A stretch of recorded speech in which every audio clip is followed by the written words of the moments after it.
శ్రీ హరివాయ గురుభ్యో నమః.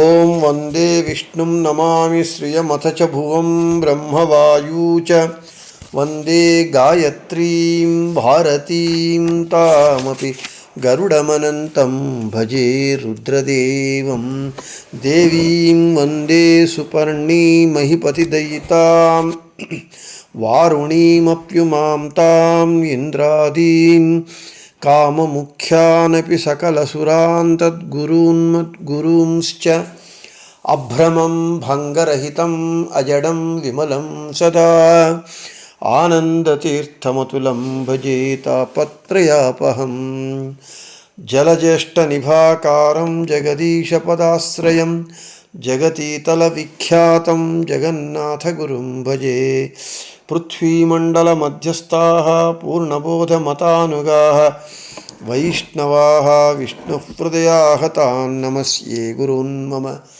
ఆపాదమౌళిపర్యంతం గురూణామాకృతిం స్మరేత్ తేన విఘ్నాః ప్రణశ్యంతి సిద్ధ్యంతి చ మనోరథాః ప్రసన్నశూరమాధవకరాభ్యోత్థాన్యతీశ్వరాన్ వీరరామరతాన్ వందే విద్యాసాగరమాధవాం. శ్రీ గురుభ్యో నమః. హరి ఓం. ಹರಿಕಥಾಮೃತಸಾರ ಗುರುಗಳ ಕರುಣದಿಂದ ಆಪನಿತು ಪೇಳುವೆ ಪರಮ ಭಗವದ್ಭಕ್ತರಿದನಾದರದಿ ಕೇಳುವುದು. ಶ್ರೀರಮಣಿಕರ ಕಮಲ ಪೂಜಿತ ಚಾರು ಚರಣ ಸರೋಜ ಬ್ರಹ್ಮ ಸಮೀರವಾಣಿ ಫಣೀಂದ್ರವೀಂದ್ರ ಭವೇಂದ್ರ ಮುಖ ವಿನುತ ನೀರಜ ಭವಾಂಡೋದಯ ಸ್ಥಿತಿ ಕಾರಣನೆ ಕೈವಲ್ಯದಾಯಕ ನಾರಸಿಂಹನೆ ನಮಿಪೆ ಕರುಣಿಪುದೆ ಮಗೆ ಮಂಗಳವ. ಶ್ರೀ ತರುಣಿ ವಲ್ಲಭನ ಪರಮ ವಿಭೂತಿ ರೂಪ ಕಂಡ ಕಂಡಲ್ಲೀತರದಿ ಚಿಂತಿಸುತ್ತ ಮನದಲ್ಲಿ ನೋಡು ಸಂಭ್ರಮದಿ ನೀತ ಸಾಧಾರಣ ವಿಶೇಷ ಸಜಾತಿ ನೈಜಾಹಿತವು ಸಹಜ ವಿಜಾತಿ ಖಂಡಾಖಂಡ ಬಗೆಗಳ ನರಿತು ಬುಧರಿಂದ. మన హరికథామృత సారము పాఠంలో వెనుకటి రోజున విభూతి సంధి యందు 38వ పద్యం చెప్పుకున్నాం. ఏను మాడువ కర్మಗಳು లకుమీ నివాసనిగర్పిಸುತ್ತ ಅರ್ಪಿಸನುಸಂಧಾನ ಪೂರ್ವಕದಿಂದ ಸಂದೇಹಿಸದೆ ದಿನದಿನದಿ ಮಾನನಿಧಿ ಕೈಕೊಂಡು ಸುಖವಿತ್ತಾನಂತರ ಸಂತೈಪ ತೃಣಜಲಧೇನು తానుండనవరత పాల్గెరవ తెరదంతే. ఈరోజు విభూతి సంధి యందు 39వ పద్యము 40వ పద్యంతో విభూతి సంధి ముగుస్తుంది. ఈరోజు 39వ పద్యాన్ని ప్రారంభించడానికి ముందుగా ఈరోజు చాలా ఒక పర్వకాలము. మనకి హరికథామృత సారమును అందించినటువంటి మహానుభావులైనటువంటి దాసశ్రేష్ఠులైనటువంటి జగన్నాథదాసుల వారి ఆరాధన రోజు. జగన్నాథదాసుల వారు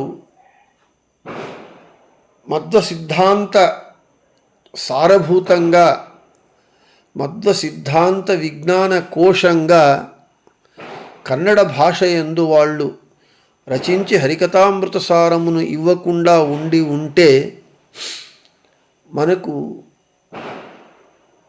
ప్రాకృత భాష యందు మధ్వ సిద్ధాంతాన్ని బాగా తెలుసుకునేటటువంటి అవకాశం లేకుండా పోయేది. జిజ్ఞాసువులకు ఎవరైతే ద్వైత సిద్ధాంతాన్ని తెలుసుకోవాలి అని ఎవరికైతే తహతహ తృష్ణ ఉంటుందో అటువంటి వాళ్ళందరి కొరకు హరికథామృత సారము గ్రంథాన్ని మనకు వారు అందించి మహదుపకారం చేశారు. వారి యొక్క ఉపకారాన్ని మనము దానికి కృతజ్ఞత ఎలా ఎలా ఇవ్వగలము, తెలియపరచగలము, వారికి కృతజ్ఞతను ఎలా చెల్లించగలము అని అంటే మనకు వారు అందించినటువంటి హరికథామృత సారమును ప్రతినిత్యము మనము పారాయణం చేసి దానిలో చెప్పినటువంటి విషయాలను అర్థం చేసుకొని మననం చేసుకొని మన సాధనను మనము కొనసాగిస్తే జీవన పర్యంతము అదే మనము జగన్నాథదాసుల వారికి సమర్పించేటటువంటి కృతజ్ఞత. కాబట్టి అటువంటి మహానుభావుల యొక్క ఆరాధనా దినంలో మొట్టమొదట వారిని ఈరోజు స్మరించి, నిత్యము ప్రాతస్మరణీయులు, అందులో ఆరాధన రోజున విశేషంగా వారిని ఈరోజు స్మరించి వారికి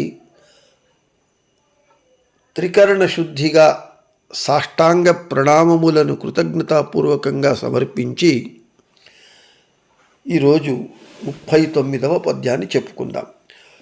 పూర్వ దక్షిణ పశ్చిమోత్తర పార్వతీపతి అగ్నివాయుసు శార్వరీకర దిగ్విలయదొడు హంసనామకను ಸರ್ವಕಾಲದಿ ಸರ್ವರೊಳು ಸುರ ಸಾರ್ವಭೌಮನು ಸ್ವೇಚ್ಛೆಯಲಿ ಮತ್ತೋರ್ವರಿಗೆ ಗೋಚರಿಸದವ್ಯಕ್ತಾತ್ಮನೆಂದೆನಿಸಿ.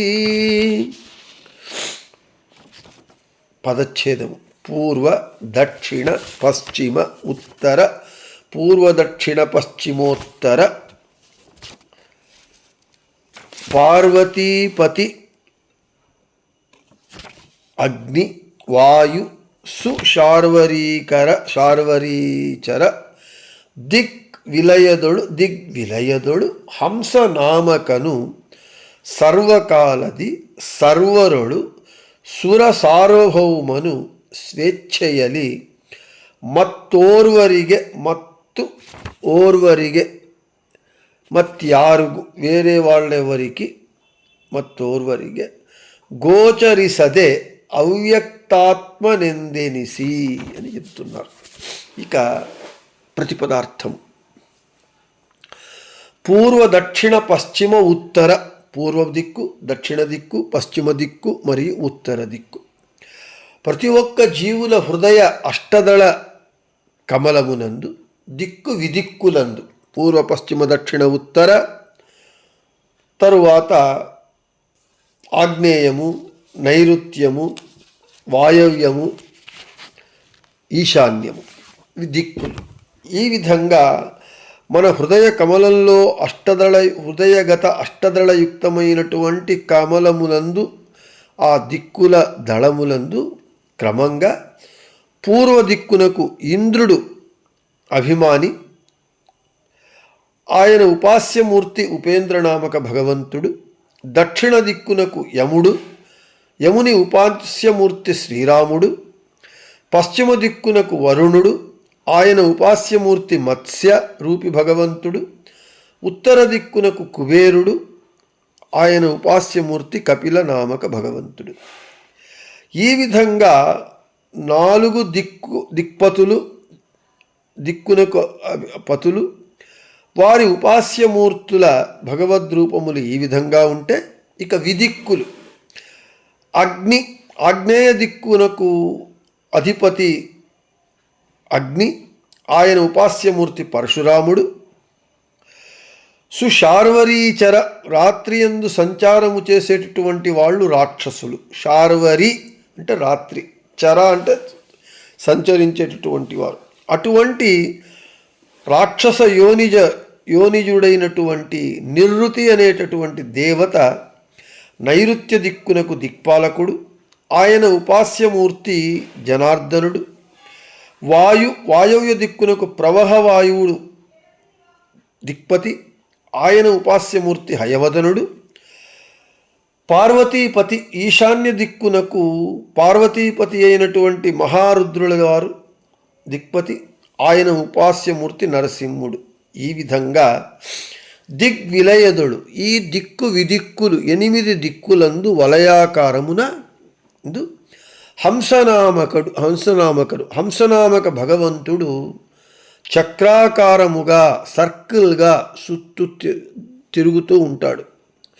సర్వకాలది, అన్ని కాలములందు నిరంతరముగా, సర్వరులు, అందరి ప్రాణుల హృదయగత కమల దళములందు, సుర సార్వభౌముడు, సురులు అంటే దేవతలు, దేవతలకు సార్వభౌముడు, దేవతా చక్రవర్తి సర్వోత్తముడైనటువంటి హంసనామక మూలేశ భగవంతుడు స్వేచ్ఛయలి తన ఇష్టము వచ్చినట్లుగా అంటే తన సత్య సంకల్పానుసారంగా మత్తోర్వరిగే వేరే ఎవరికి గోచరిసద కంటికి కనబడకుండా అవ్యక్తాత్మనెందినిసి అవ్యక్త తత్వానికి అభిమాని దేవత లక్ష్మీదేవి. ఆత్మ అంటే స్వామి అని అర్థం. అంటే లక్ష్మీదేవికి స్వామి అయి అంటే లక్ష్మీపతి అయి అందరి జీవుల హృదయగత అష్టదళ కమలములందు సంచరిస్తూ ఉంటాడు అని ప్రతిపదార్థం. పూర్వ దక్షిణ పశ్చిమ ఉత్తర దిక్పతులు క్రమంగా ఇంద్రుడు, యముడు, వరుణుడు, కుబేరుడు. వారి ఉపాస్యమూర్తులు క్రమంగా ఉపేంద్రనామక భగవంతుడు, శ్రీరాముడు, మత్స్యరూపి భగవంతుడు, కపిలనామక భగవంతుడు. ఇక విదిక్కులైనటువంటి ఆగ్నేయ దిక్కుకు అగ్ని దిక్పతి, ఆయన ఉపాస్యమూర్తి పరశురాముడు. నైరుత్య దిక్కునకు నిర్రుతి దిక్పతి, ఆయన ఉపాస్యమూర్తి జనార్దనుడు. వాయవ్య దిక్కునకు ప్రవహవాయువు దిక్పతి, ఆయన ఉపాస్యమూర్తి హయవదనుడు. పార్వతీపతి అయినటువంటి రుద్రుల వారు ఈశాన్య దిక్కునకు దిక్పతి, ఆయన ఉపాస్యమూర్తి నరసింహుడు.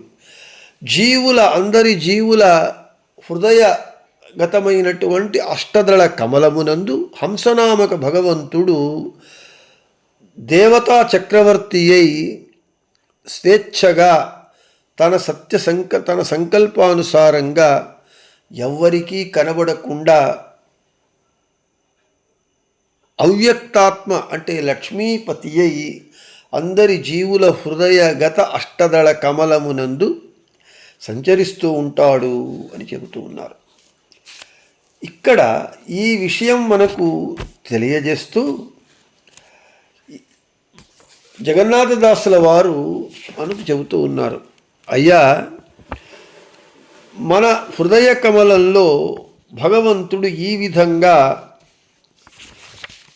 మన హృదయ కమలమునందు అష్టదళములందు ఒక్కొక్క దిక్కునకు ఒక్కొక్కరు దిక్పతి అయి ఉంటారు. వారు తమ తమ ఉపాస్యమూర్తిని ధ్యానిస్తూ ఉంటారు.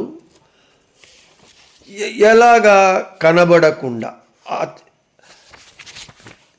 మనకు మన హృదయ కమలములో అష్టదళములందు ఒక్కొక్క దళమునకు ఒక్కొక్క దేవత దిక్పతి అయి ఉన్నప్పుడు వారు ఆయా దిక్కులందు తమ తమ ఉపాస్యమూర్తులను వారు ఉపాసన చేస్తూ ఉంటే హంసనామక భగవంతుడు ఆ అష్టదళ కమలమునందు కనబడకుండా సంచరిస్తూ ఉంటాడు. ఆయన కనబడితే అదే అపరోక్షము. మన హృదయ కమలంలో మన కొరకు ఉన్నటువంటి మనము ఎవరికి వారు ప్రత్యేకంగా ఉపాసన చెయ్యటానికి ప్రత్యేకంగా ఉన్నటువంటి తమ హృదయ కమలమునందున్నటువంటి బింబరూపి భగవంతుణ్ణి ఎవడు దర్శిస్తాడో వాడే అపరోక్ష జ్ఞాని. కాబట్టి మన హృదయ కమలమునందున్నటువంటి భగవంతుణ్ణి ఈ విధంగా మీరు ఉపాసించండి, ఉపాసన చెయ్యండి. అవ్యక్తాత్మ అంటే ఆత్మ ఇది మమ స్వామి అంటే ఆత్మ అంటే స్వామి భగవంతుడు అని అర్థం. అవ్యక్తతత్వానికి అభిమాని దేవత లక్ష్మీదేవి కాబట్టి అవ్యక్తాత్మ అంటే రమాపతి అని అర్థమవుతుంది. అటువంటి రమాపతి ఈ విధంగా మన హృదయ కమలమునందు సంచరిస్తూ ఉంటాడు అని మీరు భగవంతుని ఒక బింబక్రియ మనలో ఉండి ఆ బింబక్రియను ఎలా చేస్తూ ఉన్నాడు అనేటటువంటి జ్ఞానాన్ని పొంది ఆయనను ఉపాసన చేసి ఆయన అనుగ్రహానికి పాత్రులు కండి అని జగన్నాథదాసుల వారు చెబుతూ ఇక 40వ పద్యంలో మనకు కాలనామక భగవంతుణ్ణి చెబుతూ ఆయన మహిమను చెబుతూ ఎలా ఉపాసన చేయాలి అని చెబుతూ ఈ విభూతి సంధిని 40వ పద్యంతో ముగిస్తారు. దానిని మనము రేపు చెప్పుకుందామని చెబుతూ శ్రీకృష్ణార్పణమస్తు, మధ్వేషార్పణమస్తు. అందరికీ శుభమస్తు.